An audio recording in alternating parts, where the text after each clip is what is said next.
देखिए, आज यहाँ पे मीटिंग थी और यहाँ के लोगों की बहुत सी समस्याएं, 20-21 का मुआवजा अभी तक नहीं आया, पिछले साल ओलावृष्टि का पैसा अभी तक नहीं आया, मेट्रो के लिए जमीन एक्वायर की थी उसका पैसा अभी तक नहीं मिला।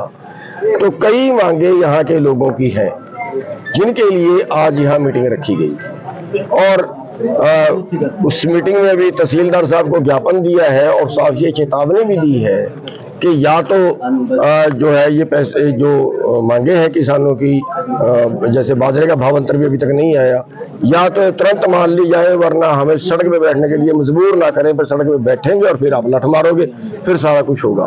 एक पार्टी बनाने की भी बात हो रही है। एक बात तो चुनाव रह गया, कुछ ही 1-2 माह शेष है, आगे की क्या रणनीति है? चुनाव लड़ेंगे या नहीं लड़ेंगे? पार्टी का गठन कर रहे हैं, किस तरह की पार्टी? हाँ, मैं वही बता। एक चीज तो ये थी जो आज स्थानीय मांगे, और दूसरी चीज ये है कि आखिर हम कब तक आंदोलन लड़ें, कब तक? जिंदगी के कितने साल, 32 साल तो हमें लड़ते होंगे, लेकिन किसान का ग्राफ नीचे जा रहा है। आज अमीर और अमीर हो रहा है, गरीब और गरीब हो रहा है। आज 23 करोड़ लोग देश में भूखमरी के कगार पे पहुंच गए हैं। आज 9 लोगों के पास 50 करोड़ लोगों के बराबर प्रॉपर्टी हो गई है। आज देश का युवा देश को छोड़ के जा रहा है और हम देश को बर्बाद होता कब तक देखें? ये राजनीति ने बर्बाद किया है हमारा देश, उसकी बीजेपी भी जिम्मेवार है, उसकी कांग्रेस भी जिम्मेवार है। इसलिए हमने अपनी पार्टी बनाई है संघर्ष पार्टी। अब वोट का आंदोलन लड़ेंगे, हमारी वोट पे ये राज करते हैं, हमारी वोट पे हम ही राज करेंगे। किसान और मजदूर की वोट पे किसान और मजदूर ही राज करेगा। अब किसान और मजदूर की वोट पे पूंजीपति का राज क्यों?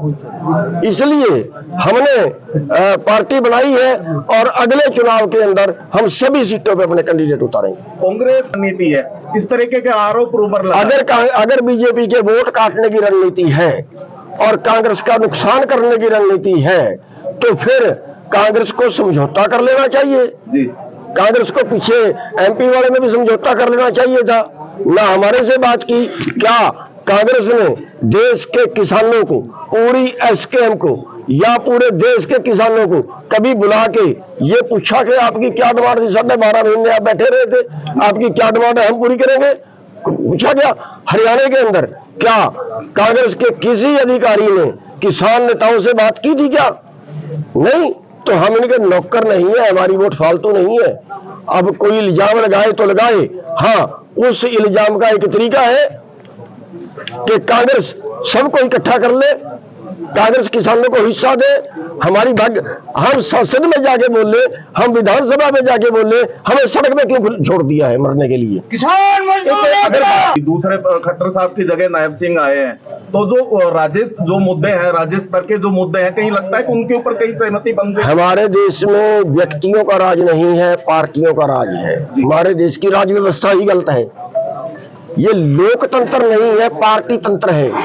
अब मुख्यमंत्री जो मर्जी बैठ जाएगा आके, उससे 19 का फर्क पड़ सकता है, वरना पॉलिसी तो पार्टी की ही माननी पड़ेगी उनको। आप किसान हित की बात कर रहे हैं, लेकिन शंभू बॉर्डर पर आज भी किसान परेशान हो रहे हैं, उनकी मदद क्यों नहीं कर रही पार्टी? खूब मदद करते थे उनकी।